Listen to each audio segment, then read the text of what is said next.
Rahul Gandhi EVM machine पर आरोप लगाना उनका पुराना फैशन है, कौशाम्बी में बोले अनिल राजभर मंत्री। राहुल गांधी ने सोशल मीडिया साइट एक्स पर ट्वीट करते हुए लिखा, नरेंद्र मोदी मैच फिक्सिंग से चुनाव जीतकर संविधान बदलना चाहते हैं और प्लेयर खरीद कर कैप्टन को डराकर एम्पायर पर दबाव डालकर ईवीएम के दम पर 400 पार का नारा लगा रहे हैं, जबकि हकीकत में सब मिलाकर भी वह 180 पार करने की हालत में नहीं है। इस ट्वीट पर कैबिनेट मंत्री अनिल राजभर ने कहा, मुझे लगता है राहुल गांधी को दूसरा कोई बहाना खोजना चाहिए। ईवीएम मशीन पर आरोप लगाना उनका पुराना फैशन बन चुका। इस तरह के आरोप देश की जनता सुनते सुनते ऊब गई। राहुल गांधी जैसे लोग संविधान की बात कर रहे हैं तो बड़े आश्चर्य की बात है। मैं समझता हूं कि देश ने तय कर लिया कि तीसरी बार ऐसी सरकार बनने जा रही है जो पूरी दुनिया में नहीं बनी होगी। मुख्तार अंसारी की मौत के सवालों का जवाब देते हुए कैबिनेट मंत्री अनिल राजभर ने कहा, देखिए, परिवार ने जो आरोप लगाया उस आरोप को और आरोप लगाते हुए जिस जांच की मांग परिवार वालों ने सरकार से ने उसको माना है और मान लिया और सरकार ने जांच बिठा दिया है। अब प्रतिपक्ष के लोगों को और सब लोगों को इंतजार करना चाहिए। जांच की रिपोर्ट आ जाए तो दूध का दूध और पानी का पानी हो जाए। कौशाम्बी से ब्यूरो रिपोर्ट। कार्रवाई को आगे बढ़ा रही हैं और जितने आरोपित हैं ये सब के सब कोर्ट गए हैं। माननीय न्यायालय ने क्या कहा है इसको तो वो एक बार भी नहीं कहते। माननीय न्यायालय से कितना इन लोगों को राहत मिली है इसकी भी चर्चा एक बार नहीं करते। अगर हमारी एजेंसियों की कार्यवाही अगर कहीं से खराब है, गलत है, तो कोर्ट उस पर रोक लगा सकती है, प्रतिबंध लगा सकती है। किसने रोका है?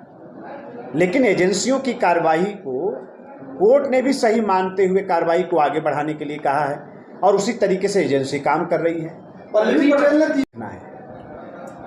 विपक्ष लगातार मुख्तार अंसारी की मौत पर सरकार को जिम्मेदार ठहरा रहा है कि मुख्तार अंसारी ने पत्र भी दिया था कि उन्हें खाने में भोजन दिया जा रहा है, इसके बाद भी सरकार गंभीर नहीं हुई इसमें।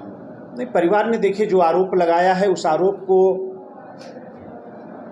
और आरोप लगाते हुए जिस जांच की मांग की परिवार के लोगों ने, सरकार ने उसको मान लिया है। सरकार ने जांच बिठाया है। अब प्रतिपक्ष के लोगों को भी और सब लोगों को इंतजार करना चाहिए। जांच की रिपोर्ट आ जाए तो दूध का दूध और पानी का पानी हो जाएगा। कल दिल्ली में इंडिया गठबंधन की एक बड़ी बैठक हुई। अखिलेश यादव ने एक फोटो ट्वीट करके कहा है कि देश के प्रथम नागरिक मतलब महामहिम राष्ट्रपति जी का मान सम्मान सर्वप्रथम सर्वोपरि होना चाहिए, जिसमें राष्ट्रपति जी खड़े और प्रधानमंत्री और लालकृष्ण आडवाणी जी बैठे हुए हैं। देखिए, अब छोटी छोटी बात को बाहर निकालना और कोई मुद्दा इनके पास है नहीं और कोई बात कहने को है नहीं।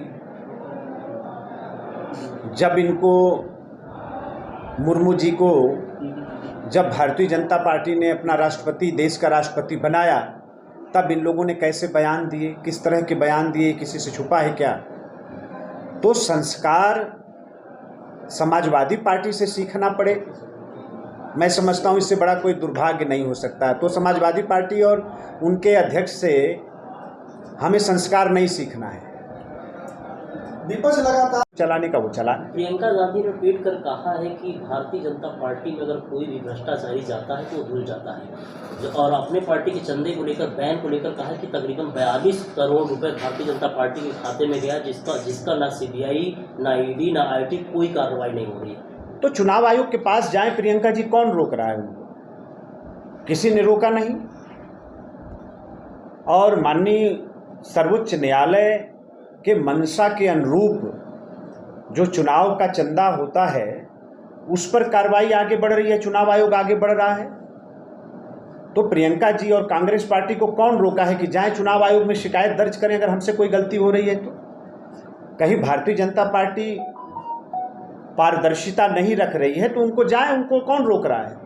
लेकिन न ये चुनाव आयोग जाएंगे, न माननीय न्यायालय जाएंगे, क्योंकि इनको भी पता है कि भारतीय जनता पार्टी पूरी पारदर्शिता के साथ काम करती है और कहीं किसी प्रकार का कोई प्रश्न खड़ा नहीं किया जा सकता भारतीय जनता पार्टी के कार्यक्रमों पर और हमारी व्यवस्था। राहुल गांधी ने ट्वीट किया है कि नरेंद्र मोदी मैच फिक्सिंग से चुनाव जीतकर संविधान बदलना चाहते हैं, वह ईवीएम मशीन के दम पर 400 पार का नारा दे रहे हैं, इस पर क्या कहना है? मुझे लगता है कि राहुल गांधी जी को दूसरा बहाना खोजना चाहिए।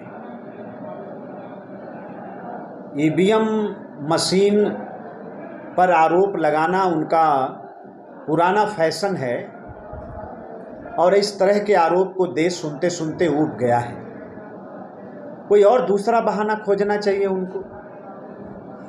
और राहुल गांधी जैसे लोग भी संविधान की बात कर रहे हैं, बड़े आश्चर्य की बात है। कहीं कोई स्वीकार्यता नहीं है और ऐसे बयानों की ना ही कोई प्रासंगिकता है। मैं समझता हूं कि देश ने तय कर लिया है। तीसरी बार मैं फिर कह रहा हूं कि देश ही नहीं, दुनिया के अंदर ऐसी सरकार, ऐसे बहुमत की सरकार नहीं बनी होगी जैसी देश के अंदर बनने जा रही है।